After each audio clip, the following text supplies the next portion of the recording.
Hello everyone, my self Anamika. तो आज मैं सॉल्यूशन बता रही हूँ यूनिट टेस्ट 3 जो कि एलन लीडर टेस्ट सीरीज है।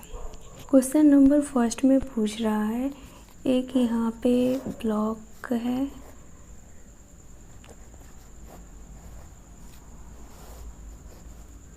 पुल्ली से अटका हुआ भी है, दोनों पुल्ले पे अटका हुआ है और यहाँ पे जो म्यू दिया हुआ है ये 0.2 है।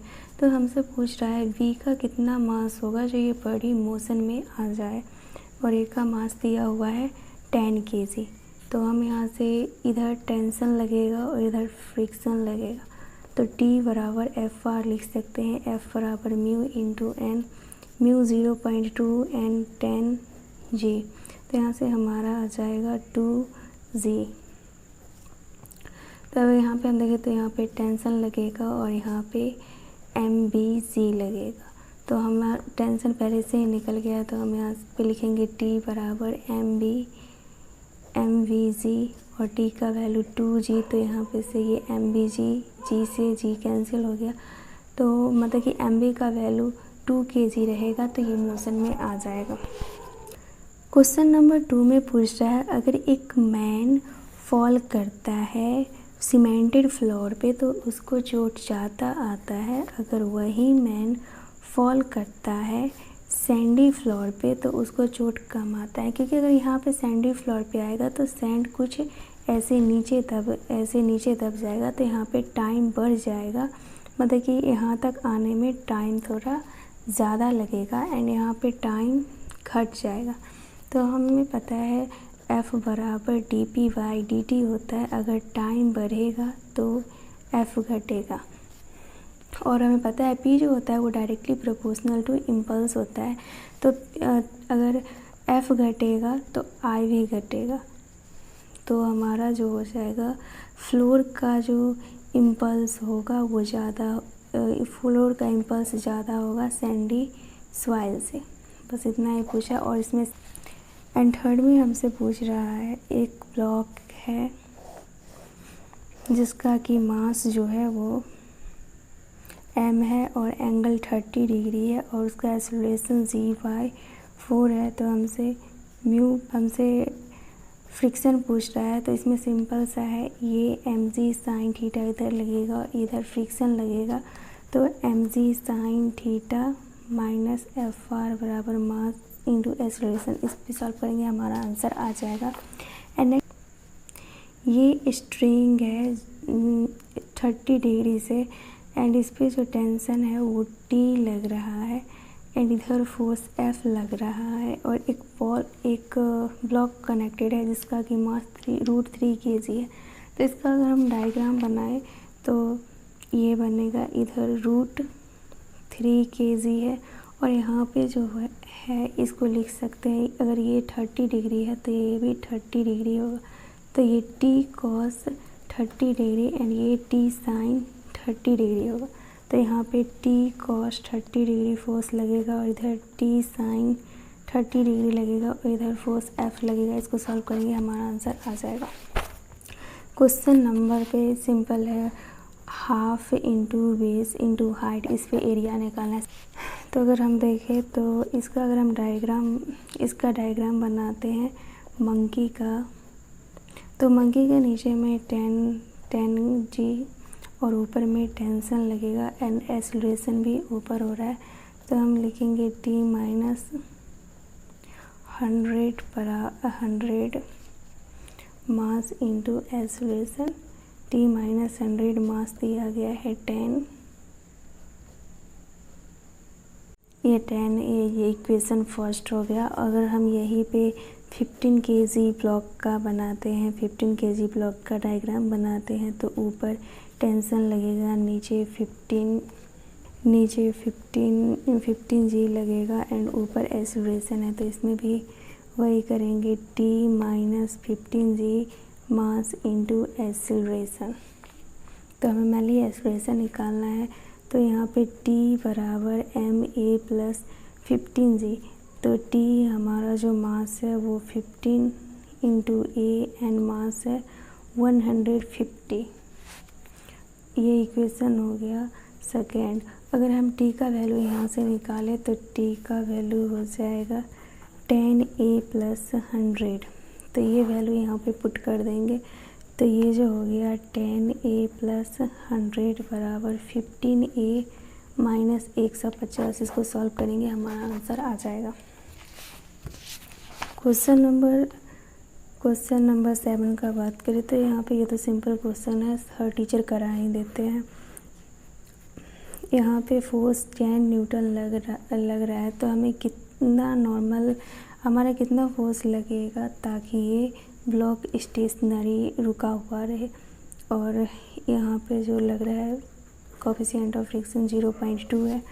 तो इधर जो इसका अगर हम FVD बनाए तो इधर फोर्स 10 न्यूटन लग रहा है, इधर नॉर्मल लगेगा, ऊपर फ्रिक्शन लगेगा, नीचे mg लगेगा। इसको सॉल्व करेंगे हमारा आंसर आ जाएगा। 8 में जो पूछा गया है इसका सिंपल सा A बराबर μg हमें याद रखना है। A बराबर μg वो वैल्यू होता है जिस पे कोई भी ब्लॉक है वो स्टेशनरी रहेगा, वो गिरेगा नहीं।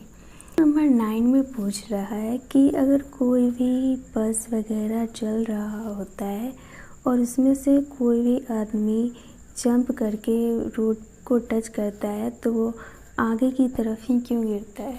क्यों? ये होता है इनर्शिया की वजह से, इनर्शिया ऑफ मोशन की वजह से। क्योंकि जब मैन चलता है तो यहाँ तक का उसका अपर पार्ट तो बस के स्पीड से चलता है, बट जैसे ही इसका जो पैर रहता है वो रोड से टच करता है, ये रेस्ट में आ जाता है और ये जो इसका अपर पार्ट रहता है वो मोशन में रहता है, जिसके कारण कि वो आगे की तरफ गिर जाता है। एंड 10 जो है वो बहुत ही इजी क्वेश्चन है। एंड 11 में पूछ रहा है, ये भी काफ़ी ज़्यादा इजी है, बस क्वेश्चन को समझना है। ये है कोई स्प्रिंग जो कि बताता है रीडिंग W1 रीडिंग तब बताता है जब कोई एक बर्ड जो रहता है वो कैज में आ जाता है, तब इसका रीडिंग W1 रहता है। जब ये जो बर्ड रहता है वो फ्लाई कर जाता है तब इसका रीडिंग W2 बताता है। तो ये तो सिंपल है। यहाँ पे जो रहेगा ये कैच प्लस बर्ड का रहेगा और यहाँ पे सिर्फ कैच का रहेगा, तो रीडिंग W1 ग्रेटर देन होगा W2 से। एंड क्वेश्चन नंबर 12 में पूछता है, ये सिंपल क्वेश्चन है, सिर्फ थ्योरी बेस्ड है। इसमें सिर्फ एक ही चीज़ आपको समझना है, टग ऑफ वार किसको कहते हैं। टग ऑफ वार वो उसे कहते हैं जो दोनों तरफ से पकड़ के रस्सी खींचते हैं, उसको टग ऑफ वार बोलते हैं। एंड 13 में जो बोला गया है ये सिंपल सा न्यूटन लॉज ऑफ मोशन का है। ये 1 kg है जो कि स्प्रिंग से कनेक्टेड है और यहाँ पे 2 kg है और इस पर 6 न्यूटन का फोर्स लग रहा है। तो इसका A 2 मीटर पर सेकेंड स्क्वायर दिया हुआ है। तो हमसे पूछ रहा है इसका एक्सेलरेशन क्या होगा। तो हम निकालेंगे A बराबर F/m। F जो होता है वो एक्सटर्नल फोर्स होता है 6 एंड M1 + M2 362 मीटर पर सेकेंड। इसका भी आया कि कैबिन है जिसमें कि एक मास रखा हुआ है फ्लोर से टच करके और कैबिन जो आ रहा है वो नीचे की ओर आ रहा है। तो हमसे पूछ रहा है A का वैल्यू क्या होगा।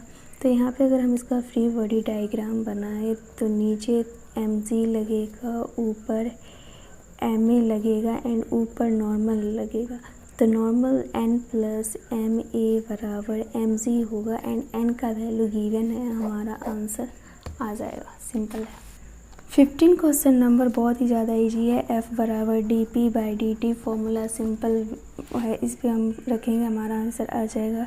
16 पे वही डायग्राम समझ गए तो हमारा क्वेश्चन हो गया। ये जो है ये हमारा 15 kg है और इधर 20 न्यूटन का फोर्स लगता है और यहाँ पे ये 50 न्यूटन है और ये 37 डिग्री है। तब अगर हम इस पे फोर्स देखें कौन कौन सा है, तो यहाँ पे जो हमारा होगा वो 50 sin 37 डिग्री होगा और इधर 50 cos 37 डिग्री होगा और इधर नॉर्मल लगेगा एंड इधर। तो हमसे पूछ रहा है इसका एक्सेलरेशन क्या होगा। तो एक्सेलरेशन में नॉर्मल का कोई काम नहीं है, तो फोर्स बराबर मास इंटू एक्सेलरेशन होता है। अब बात करें तो 17 में हमसे सिंपल सा पोटेंशियल डिफरेंस पूछ रहा है। ये जो है ये 2 वोल्ट का है और यहाँ से एक रेसिस्टेंस जुड़ा हुआ है और फिर ये 4 वोल्ट का है, यहाँ पे Q है और ये P है और ये कैपेसिटर C1 है और यहाँ से भी ये C2 है और ये यहाँ से कनेक्टेड है होगा। अगर P और Q VP माइनस PQ निकालना है तो सिंपल सा, अगर हम इस साइड से करंट निकालते हैं और हम चलते हैं इस डायरेक्शन में तो हमारा होगा VP। हम इसमें जा रहे हैं हायर पोटेंशियल करंट का डायरेक्शन देखेंगे, करंट के डायरेक्शंस के अपोजिट में हम चल रहे हैं तो यहाँ पे करंट देखेंगे हायर लोअर से हायर में आ रहा है तो ये हो जाएगा VP + 2 एंड यहाँ पे करंट 0 है तो 0 हो जाएगा और यहाँ पे भी लोअर से हायर में आ रहा है तो 4 हो जाएगा और यहाँ पे VQ हो जाएगा। सॉल्व करेंगे हमारा आंसर आ जाएगा। क्वेश्चन नंबर 18 जो है वो सिंपल है, थ्योरी बेस्ड है एंड 19 क्वेश्चन में पूछ रहा है हमारा एनर्जी, ये डायग्राम में से करके दिया है।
थ्री माइक्रोफराडे, 3 माइक्रोफराडे, 3 माइक्रोफराडे एंड 3 माइक्रोफराडे, ये 2 माइक्रोफराडे,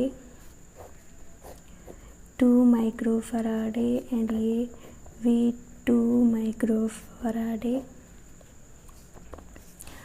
अब हम यहाँ पे सिंपल करेंगे, ये जो तीनों है ये हमारा सीरीज़ में कैपेसिटर में जो होता है वो उल्टा होता है रेसिस्टेंस का, तो यहाँ पे हम ये रेसिस्टेंस में सीरीज़ में रहता है, बट यहाँ हम पैरेलल लेके करेंगे 1/3 1/3 1/3 ऐसे करेंगे। बट सिंपल में अगर हम MR स्टार लगाए तो R इक्विवेलेंट R/N होता है पैरेलल में, तो वही लगाएंगे। तो यहाँ पे हो जाएगा 3/3 1, तो यहाँ पे 1 हो जाएगा। ये 1 माइक्रोफराडे है, ये 2 माइक्रोफराडे है, और फिर इधर ये 2 और ये 2 और 1 3 हो जाएगा, 3 माइक्रोफराडे। ऐसे करते हमारा सॉल्व हो जाएगा। N22 का बात करें तो यहाँ पे हमसे पूछ रहा है एनर्जी U कितना होगा, तो U बराबर हाफ सी वी स्क्वायर होता है। तो हाफ हमें कैपेसिटर भी 6 माइक्रोफराडे दे दिया गया है, एंड V भी 20 - 10 का स्क्वायर दे दिया गया है। तो यहाँ पे सॉल्व करेंगे। इस पे A + B and A - B जो फॉर्मूला होता है इस पे रख के ये वाला सॉल्व करेंगे। तो ये में पूछा है 8 ड्रॉप है, छोटा 8 ड्रॉप है, और ये साथ में मिलके एक बड़ा सा ड्रॉप बन जाता है। तो ये दोनों का जो वॉल्यूम रहेगा वो सेम ही रहेगा, 4/3 पाई r³ एंड ये 4/3 पाई r³। इसको कट करेंगे तो हमारा r जो आ जाएगा ये 2r आ जाएगा। हमें इसका पोटेंशियल पूछा गया, तो V बराबर KQ पाई r, KQ के जगह हम NQ रखेंगे एंड R के जगह 2R रखेंगे, हमारा आंसर आ जाएगा। 24 में सिंपल है, C बराबर ε0 AB। और कैपेसिटर के बीच का अगर डिस्टेंस बढ़ाएंगे तो कैपेसिटेंस घटेगा, सिंपल इस पे था। एंड 25 में जो है वो 2 मेटालिक स्फीयर है जिसका कि रेडियस 1 सेंटीमीटर है एंड 2 सेंटीमीटर। इसको हम कंडक्टिंग वायर से जोड़ देते हैं। अब इस पे फाइनल चार्ज कितना होगा, तो फाइनल चार्ज यहाँ पे ये 10 - 2 है, और यहाँ पे 5 × 10 पे पावर -2 है। तो यहाँ से कुछ -q जाएगा और यहाँ पे +q कुछ ऐड होगा, तो V1 बराबर V2 कर देंगे, हमारा आंसर आ जाएगा। 26 में देखें तो 26 में हमसे पूछा है कि 3 फोर्स है जो कि एक दूसरे के म्यूचुअल परपेंडिकुलर है। यहाँ पे F2 है, ये F3 है एंड ये F1 है। इस पे F नेट 0 है, तो F1 + F2 + F3 एंड ये 0 है। तो हमसे पूछ रहा है कि इसका एक्सीलरेशन क्या होगा, तो A बराबर F/m। एक्सीलरेशन क्या होगा जब इसमें से हम F1 को रिमूव कर देंगे, तो यहाँ पे F जो हो जाएगा, F1 को रिमूव करने के बाद F2 + F3 बराबर -F1 हो जाएगा। इसका वैल्यू पुट यहाँ पे करेंगे, हमारा आंसर आ जाएगा। 27 का सिंपल सा है, न्यूटन लॉज ऑफ मोशन का एक ब्लॉक है। यहाँ पे ये दूसरा ब्लॉक है, इस पे तीसरा ब्लॉक है, C, ये A है, ये B है, C है। A पे फोर्स लग रहा है F, और हमसे पूछ रहा है A कितना फोर्स लगाएगा V पे। तो इसका अगर हम डायग्राम बनाएं तो ये इधर N, और हम देखें तो A बराबर F/m, तो A बराबर F/m होता है। F का वैल्यू दिया हुआ है 50 एंड मास जो है A का 1 kg और इसका जो है वो 2 kg, तो ये हो जाएगा 350/3। तो अगर हम इसका V 2 kg है मास इंटू एक्सेलरेशन N बराबर तो मास 2, A बराबर 50/3, ये हमारा आंसर हो जाएगा। एंड 28 क्वेश्चन नंबर देखें तो स्टेशनरी वाला क्वेश्चन हो और उसमें हमसे कोई ब्लॉक से रिलेटेड पूछ रहा है। ये हमारा इंक्लाइंड प्लेन है, ये अल्फ़ा है, और ये एक ब्लॉक है, और ये ए एक्सेलरेशन, ये जो है वो ए एक्सेलरेशन से मूव कर रहा है। तो हमसे पूछ रहा है कि ब्लॉक ए का वैल्यू कितना रहे ताकि ब्लॉक स्टेशनरी रहे, मतलब कि रुका हुआ रहे। तो इसको याद कर लेना सिंपल सा, ए बराबर G tan अल्फ़ा रहेगा तब ये रुका हुआ रहेगा। एंड 29 जो है वो सिंपल है, पुल्ली वाला है, जिसमें कि 5 kg है, 1 kg है एंड यहाँ पे 5 kg है। तो इसमें सिंपल सा A बराबर F/m, यहाँ पे F जो लेंगे वो 50G प्लस 5G प्लस यहाँ पे 5 + 1 दोनों को लेंगे तो 6G और पूरा मास को जोड़ देंगे, हमारा आंसर आ जाएगा। एंड 30 का हम बात करें तो हमारा ये कैपेसिटर से 4 माइक्रोफराडे है और ये भी 4 माइक्रोफराडे है और ये 2 माइक्रोफराडे है और ये यहाँ पे कनेक्टेड है 10 वोल्ट से। तो हमसे पूछता है कि जब सभी कैपेसिटर पे इनिशियल चार्ज 0 है तो वर्क डन बैटरी के द्वारा कितना होगा। तो हमें पता है V बराबर W/Q होता है, तो W बराबर V × Q एंड Q जो होता है वो C × V होगा, तो ये CV² होगा। वैल्यू पुट करेंगे, हमारा आंसर आ जाएगा।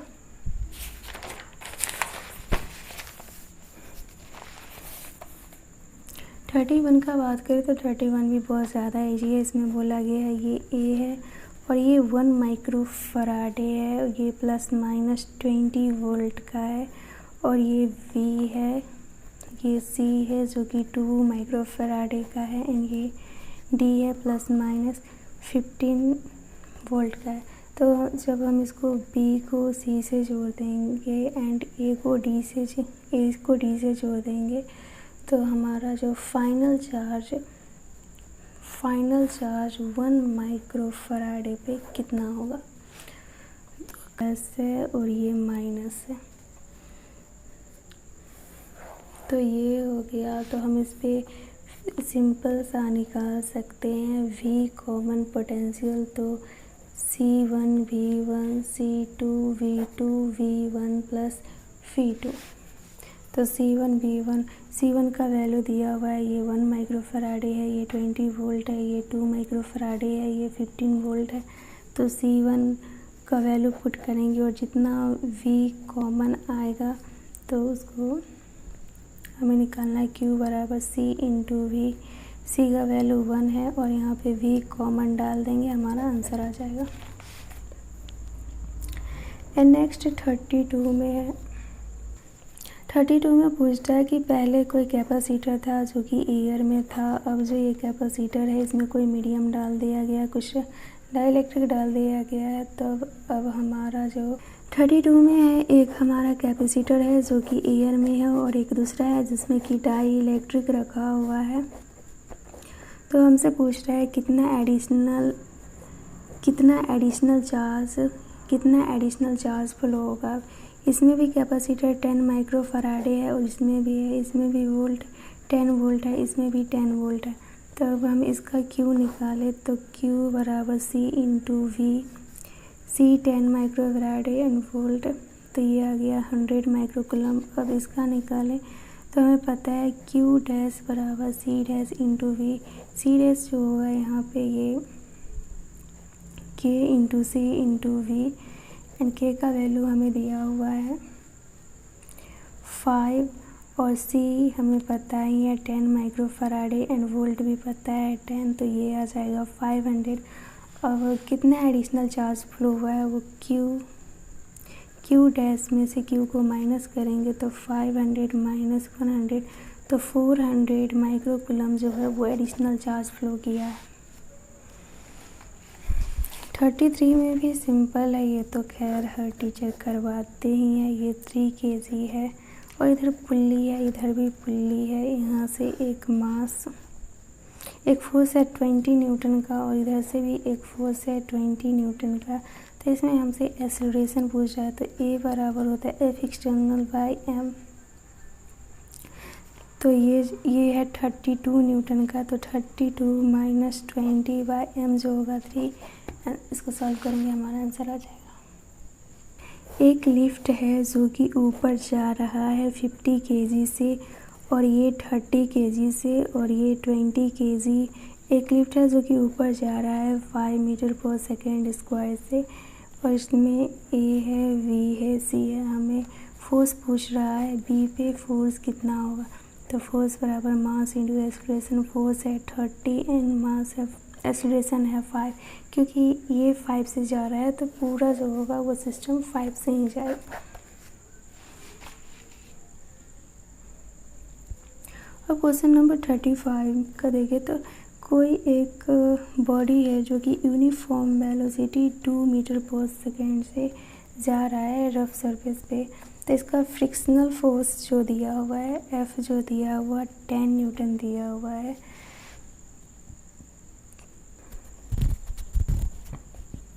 अगर कोई बॉडी 4 मीटर पर सेकेंड से चल रहा है तो उसका फ्रिक्शनल फोर्स कितना होगा।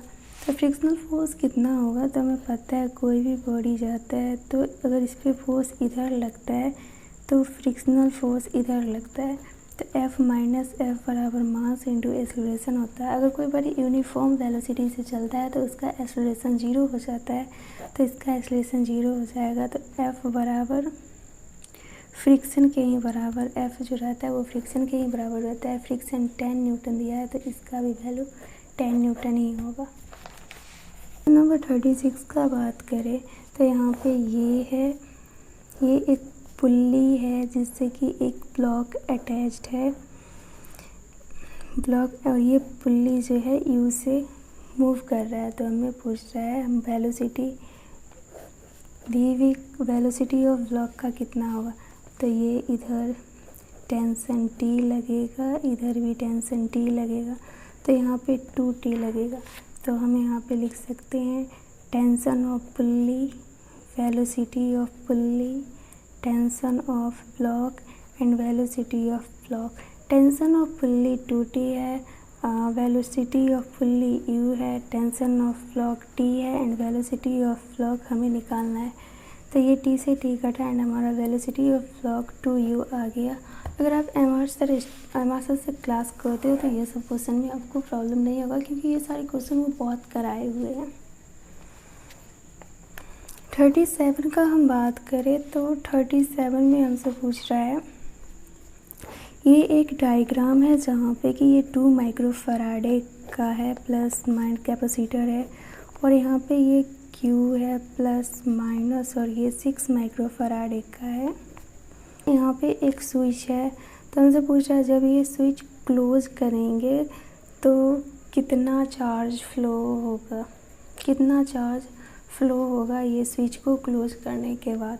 तो ये जो है 6 3, तब ये दोनों को 6 इंटू 3 6 प्लस 3 18/9 2 माइक्रोफैराडे आया।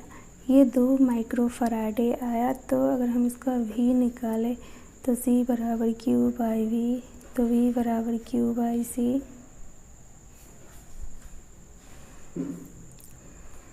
तो यहाँ पे हम देखेंगे V इसका भी सेम है, V1 बराबर V2, तो इसमें कोई भी चार्ज फ्लो नहीं होगा, 0 हो जाएगा। 38 क्वेश्चन में पूछ रहा है, ये है हमारा 4 माइक्रोफैराडे और यहाँ पे ये पैरेलल में कनेक्टेड है 1 माइक्रोफैराडे और ये 5 माइक्रोफैराडे और इधर ये 3 माइक्रोफैराडे और ये 10 वोल्ट प्लस इससे चार्ज Q जा रहा है तो इधर Q1 आएगा एंड इधर Q2 आएगा। तो क्वेश्चन में पूछ रहा है कि 4 माइक्रोफैराडे पे चार्ज कितना होगा।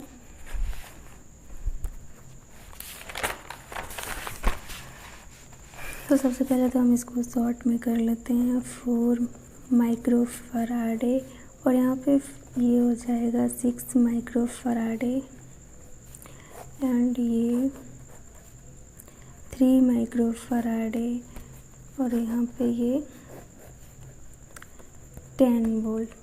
तो अब हम इस पे चार्ज पूछ रहे हैं 4 माइक्रोफैराडे पे, तो इधर से Q, इधर से Q1, इधर से Q2। तो Q2 हम देखें तो C इंटू V हो जाएगा, C है V अगर हम यहाँ पे निकालें तो 6 इंटू 4 एंड ये 6 प्लस 4 24/10 2.4, तो यहाँ पे ये 2.4 एंड वोल्ट जो है वो 10 हमारा आंसर आ जाएगा। Q2 पूछ रहा था, Q2 आ गया।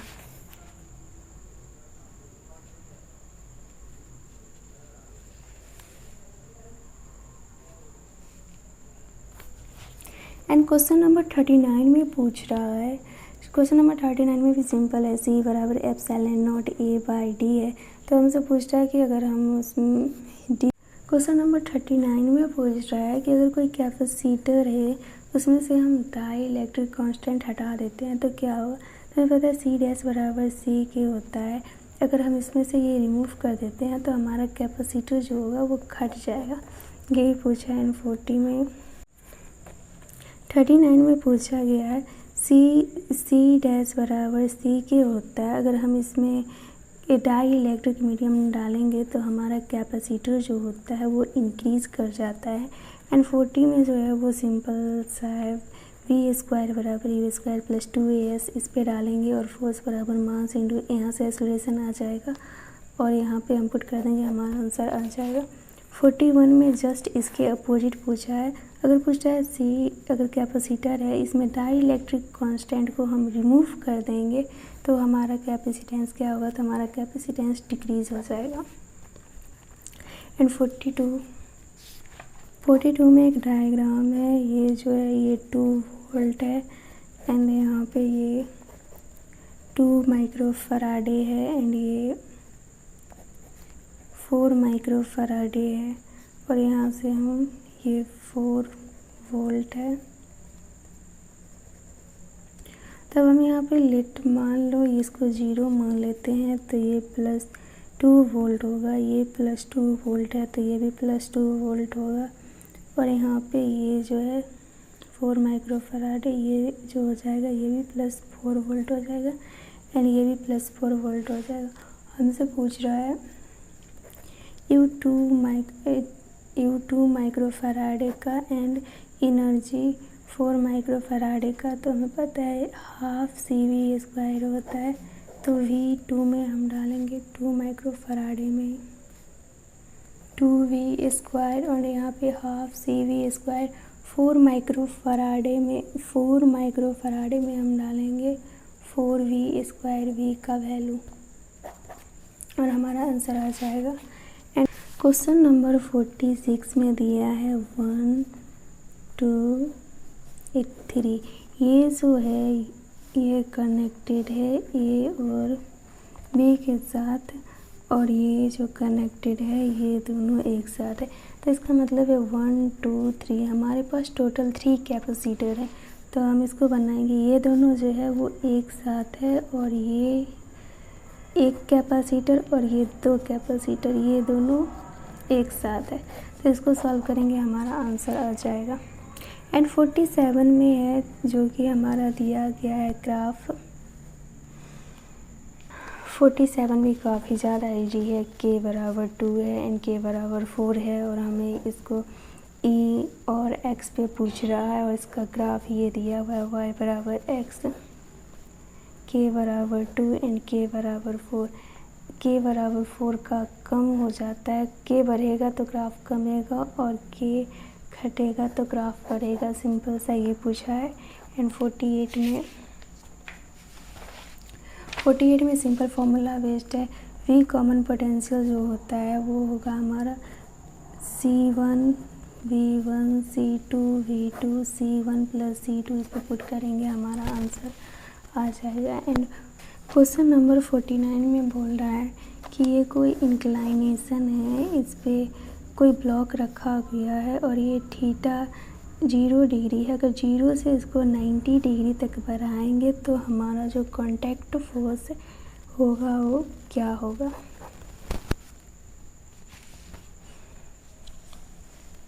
अगर ग्रेटर देन 10 थीटा हुआ तो ये ब्लॉक जो है वो मूव नहीं कर पाएगा, तो F फ्रिक्शन जो हो जाएगा वो mg sin थीटा हो जाएगा और हमें पता है कॉन्टैक्ट फोर्स जो होता है वो फ्रिक्शन का स्क्वायर प्लस नॉर्मल का स्क्वायर होता है, तो फ्रिक्शन mg sin थीटा का स्क्वायर हो जाएगा एंड नॉर्मल हमें पता है mg cos थीटा का स्क्वायर हो जाएगा।